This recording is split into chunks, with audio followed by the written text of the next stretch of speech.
அனைவருக்கும் வணக்கம். நீங்க பார்த்துட்டு இருக்கிறது கல்கரி நியூஸ். என்ன தீபிகா அண்ணாமலை அவர்கள் பாஜகவில் இருக்கிற முக்கிய நபர்களை கதற விட்டுட்டு இருக்காரு அப்படிங்கிறது தினமும் ஒரு செய்தியா ஏதாவது ஒரு வீடியோஸ்ல நம்மளுக்கு வந்தது. அதே மாதிரி இன்னைக்கு செம்மையான ஒரு கண்டென்ட்டோட பார்க்க போறோம். 2031 அண்ணாமலையை தவிர ஆட்சி, அதாவது தமிழகத்தை ஆள்றதுக்கு ஆட்கள் அப்படிங்கிறவங்க சிறப்பானவர்களா அண்ணாமலை மட்டும்தான் இருப்பாரு அப்படின்னு நினைக்கிறவங்க இந்த வீடியோக்கு ஒரு லைக் போட்டுக்கோங்க.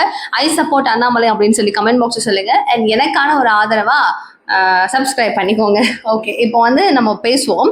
நியூ ஜெர்சி மாகாணம் நம்மளுக்கு தெரியும் எவ்வளோ பெரிய ஒரு பிளேஸ் அப்படின்னு சொல்லிட்டு, அந்த இடத்துல இந்த வி த லீடர்ஸ் அப்படின்னு சொல்லிட்டு இந்த இயக்கத்தை சார்ந்த அவங்க கிட்ட இருக்கிற உறுப்பினர்கள் வெளிநாடுகள் எல்லாம் இருந்து எவ்வளோ பேர் அவங்களை சப்ஸ்கிரைப் பண்ணி வச்சுப்பாங்கன்றது தெரியும் இல்லையா?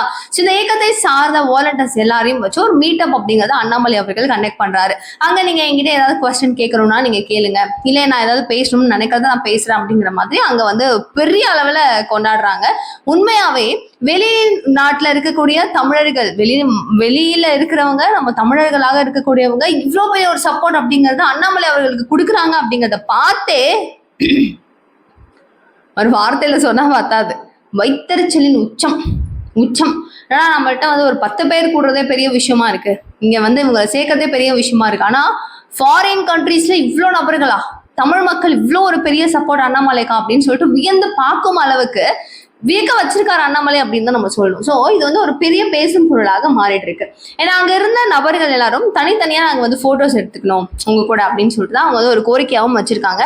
அண்ணாமலை ஒன்றும் பிரச்சனை இல்லை, நம்ம தனித்தனியா எடுத்துக்கலாம், ஒன்றும் ப்ராப்ளம் இல்லை அப்படின்னு சொல்லிட்டு 2-3 hours ஆனாலும் பரவாயில்ல, நம்ம யாரையும் ரஷ் பண்ண வேண்டாம், ஒன்னா சேர்ந்து எடுத்துக்கலாம் அப்படின்னு சொல்லியிருக்கிறார். ஸோ அதன் பிரகாரம் எல்லாரையும் அழகா நிக்க வச்சு அழகா லைன் அப் பண்ணி அவ்வளோ நேரம் டைம் ஸ்பெண்ட் பண்ணி அவர் இருக்காரு அப்படிங்கிறத யோசிச்சு பாருங்க, எவ்வளவு பெரிய ஒரு விஷயம் அப்படிங்கிறத.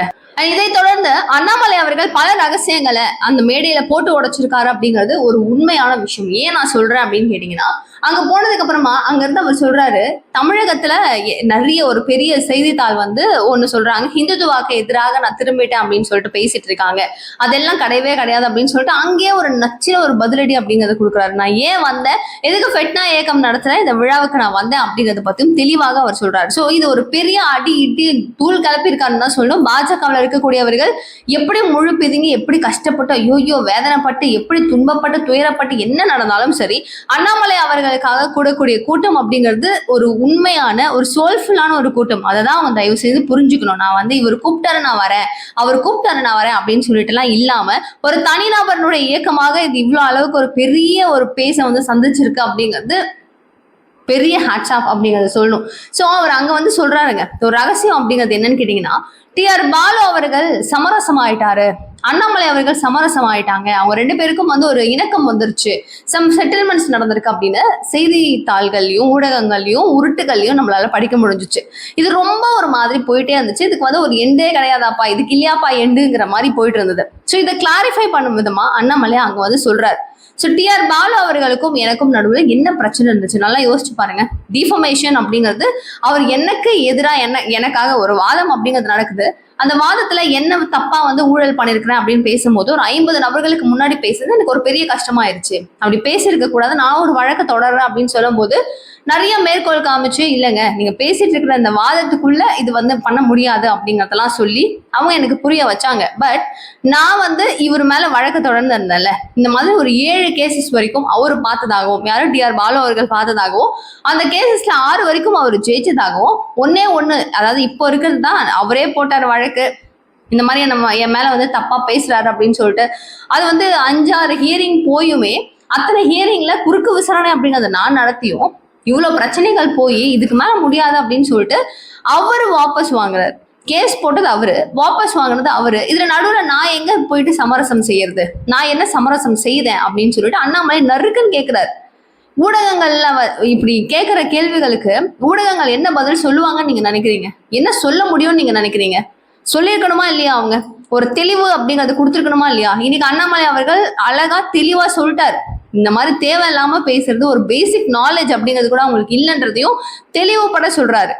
அது மட்டும் இல்லாம ஊழல் தமிழகத்துல குறைஞ்சிருக்கு அப்படிங்கிற வார்த்தையும் சேர்ந்து யூஸ் பண்றாரு. தமிழக அரசை பாராட்டவும் செய்யறாரு. தவேகா அரசு ஊழல் குற்றச்சாட்டுகளை குறைக்குது, ஒரு மாதிரி வேற மாதிரி ஒரு கிரேட் மாதிரி வராங்கன்றது உண்மையாவே சந்தோஷமான விஷயம் தான். இது வந்து எல்லாருமே ஒரு நல்ல ஹாப்பியா கொண்டாட வேண்டிய ஒரு விஷயம் தான். நம்ம வந்து குறை சொல்றதுக்கோ என்னப்பா இவங்க பண்ணல அப்படின்னு சொல்றதுக்கோ அங்க ஒண்ணுமே கிடையாது. உண்மையாவே ஒரு நல்ல விஷயம் தான். யார் என்ன நல்லது செய்தாலுமே பாராட்டக்கூடியது நம்மளுடைய இயக்கத்தை சார்ந்து நம்மளுடைய கடமை. நம்ம முன்னாடி வந்து அவங்களை வந்து பாராட்டுவோம் அப்படிங்கிற ஒரு வார்த்தையும் யூஸ் பண்ணியிருக்காரு. இதுக்கெல்லாம் ஒரு நல்ல மனசு வேணும் அப்படிங்கிறதுக்கு அண்ணாமலை அவர்கள் ஒரு பெரிய யதார்த்தமாகவும் ஒரு உண்மையான ஒரு எடுத்துக்காட்டாகவும் அவர் இருப்பார். அடுத்துதான் ஒரு வருடமாவது அவங்களுக்கு டைம் பீரியட் அப்படிங்கிறது நம்ம கொடுக்கணும். ஒரு அரசு அமையணும் அப்படிங்கும்போது, ஏன்னா அமைச்சர்கள்லாம் வந்து இவங்க கவுன்சிலரா கூட இருந்தது கிடையாது. அவங்க திடீர்னு இவ்வளவு பெரிய ஒரு பொறுப்புல உட்கார்றாங்க அப்படிங்கும் போது அவங்களுக்கு எவ்வளோ இருக்கும், அவங்க செய்ய வேண்டிய வேலைகள் எவ்வளவு இருக்கும். ஸோ இது வந்து இட் டேக்ஸ் சம் டைம். அதனால நம்ம புரிஞ்சுக்கணும், அவங்களுக்கு டைம் கொடுக்கணும். அதுக்கப்புறம் நம்ம கொஸ்டின் பண்ணலாம், ஹாட்டா ஹீட்டா நம்ம ஏதாவது பேசணும் அப்படின்னு நினைச்சாலும் அந்த டைம்ல பாத்துக்கலாம். 1 year அவங்களுக்கு டைம் இருக்கணும் அப்படிங்கறத அண்ணாமலை அழகா புரிய வைக்கிறாரு. அண்ட் பிரஸ்ஸை வந்து தினமும் மீட் பண்ணுங்க அப்படின்னு சொல்றாங்க அப்படின்ட்டு ஒரு கேள்வி வருது. இதுக்கு வந்து நான் என்னங்க பிரஸ்ஸை மீட் பண்றது, நான் தான் சொல்லிட்டேன் 1 year ஆஃப் டைம் அப்படிங்கறது அங்க போகணும், அவங்களுக்கு கொடுக்கணும். ஸோ நம்ம திரும்பவும் ரொட்டேஷன், ஏங்க டெல்லி போயிட்டு வந்தாரு விஜய், என்ன நினைக்கிறீங்க, இந்த அமைச்சர் இதை செஞ்சாங்களே. ஸோ ரொட்டேஷன் தான் போகும். ஒரு புதுவிதமான அரசியல் செய்யணும் அப்படின்னு நினைக்கும் போது அது எப்படி ஒரு புதுவிதமான ஒரு ஹெல்தியான அரசியலா இருக்கும், அதுக்குள்ளேயே தான் சுத்துற மாதிரி இருக்கும். ஸோ பிரஸ்ல வந்து நான் அதனால தான் அவாய்ட் பண்றேன் அப்படிங்கிற ஒரு தெளிவான உண்மையும் அவர் வந்து அங்க போட்டு உடைக்கிறாரு. ஸோ ஒரே சட்டிலேயே வந்து குதிரையை ஓடிக்கிட்டு அப்படியே சுத்துறதுலாம் நல்லா இருக்காது அப்படிங்கிறது தான் யதார்த்தமாக அண்ணாமலை சொல்ல வேண்டிய ஒரு விஷயம். அண்ட் நான் வந்து இன்னொரு விஷயம் சொல்லணும். நியூஸ் தமிழ் 24/7ல 12ஆம் தேதி பொள்ளாச்சியில வந்துட்டு விடுதலை அமைப்பின் சார்பாக முதல் மாநாடுன்னு ஒன்று நடத்த போறாங்க இல்லையா. இந்த மாநாட்டுல விஜய் விமர்சனம் செய்துதான் அண்ணாமலை அவர்கள் போட போறாரு. அங்க போய் அவர் அதை தான் முதல் மாநாட்டுல இப்படிதான் பேச போறாரு. அது மட்டும் இல்லாம இளைஞர்களை கவர்றதுக்கு நிறைய திட்டங்கள் அப்படிங்கிறதையும் சொல்ல போறாரு. இப்படிதான் நடக்க போகுது அந்த மாநாடு அப்படின்னு சொல்றாங்க. அவர் சொன்ன அந்த பேசிக் நாலேஜ் இருக்கான்னு கேட்டார்ல, அதான் நான் திரும்ப கேட்கணும்னு நினைக்கிறேன். சரி, ஒரு கட்சிக்கு தப்பு செய்யறாங்கன்னு முதல் நம்ம எடுத்து பேசலாம், சொல்லி சுட்டி காமிக்கலாம். பட் ஒரு வருடம் அப்படிங்கிறத ஒரு டைமை நம்ம கன்ஃபார்ம் விஜய் அவர்களுக்கு கொடுக்கணும், அந்த ஆட்சிக்கு கொடுக்கணும். அங்க இருக்கிற எல்லாருமே புதுசு, அதனால நம்ம கொடுக்கணும்னு சொன்ன அந்த நபர் காட்டமாக விஜய் எப்படி போய் அங்க விமர்சனம் செய்வாருன்னு நீங்க நினைக்கிறீங்க? 1 மாசம் தானே அவங்க ஆட்சி கையில் எடுத்து 1 or 2 months, அதுக்குள்ள எப்படி நம்ம விமர்சனம் செய்ய முடியும்? அதுவும் அண்ணாமலை செய்வாரன்னு நீங்க எழுதுறீங்கன்ற கேள்வி பயங்கரமா போகுது. அடுத்ததா இன்னொரு முக்கியமான விஷயம் நான் சொல்லணும். 116 வயதுடைய ஒரு பாட்டி, கர்நாடகா சார்ந்தவர்கள், பீமாவா அப்படின்னு சொல்லப்படுறவங்க, திருப்பதிக்கு அதாவது திருமலா போறாங்க. அவங்க கீழே இருந்து, அதாவது அலிப்பிரிமெட்டு இருக்கு இல்லையா, இங்கன இருந்து ஆரம்பிச்சு அவ்வளோ படிக்கட்டுங்க, அவ்வளோ ஸ்டெப்ஸையும் அவங்க ஏறி மேல போய் சாமி தரிசனம் செய்துட்டு வந்திருக்காங்க. இவ்வளோ பெரிய ஒரு விஷயம் இல்லை, 116 வயசு. அப்படியே வந்து வயசுக்கும் நம்மளோட எண்ணத்துக்கும் நம்ம நினைக்கிற செயலுக்கும் சம்மந்தமே இல்லை அப்படிங்கிறது தெரிய வருது. ரொம்ப ஸ்பிரிட்ஃபுல்லா நம்ம ஸ்பிரிச்சுவாலிட்டிக்குள்ள மூழ்கி நம்மளுக்கு கடவுள் பார்த்துப்பாரு அப்படிங்கிற ஒரு தைரியத்தோட அவங்க போயிருக்காங்கல்ல, செம்ம. அதை பார்க்கும்போது எனக்கு உங்ககிட்டயும் அதை ஷேர் பண்ணணும்னு தோணுச்சு. நீங்க அப்சல்யூட்லயே பார்த்துருப்பீங்க. ஸோ அங்க வந்து ஆந்திராவினுடைய முதலமைச்சர் அவர்களும் அவங்கள பாராட்டி போட்டிருந்தாங்க. விஐபி தரிசனம் அவங்களுக்கு கொடுக்கணும் அப்படின்னு சொல்லி அங்க இருக்கக்கூடிய மூத்த நிர்வாகிகள் எல்லாரும் அவங்களுடைய காலை வந்து தொட்டு வணங்கி தரிசனம் அப்படிங்கிறது அவங்க கிட்டையும் வாங்கிக்கிட்டாங்க, ஆசீர்வாதம்லாம். அண்ட் அவங்களுக்கு வந்து அந்த வஸ்திரம்லாம் அணிவிப்பாங்க இல்லையா, அதெல்லாம் செய்து ஒரு மரியாதை அப்படிங்கிறத செய்திருந்தாங்க. சந்தோஷமா இருந்தது அதை பார்க்கும்போது. நீங்க என்ன ஃபீல் பண்ணீங்கன்னு கமெண்ட் பாக்ஸ்ல மறக்காம சொல்லுங்க. தேங்க்யூ ஸோ மச் ஃபார் வாட்சிங் திஸ் வீடியோ. பாய்.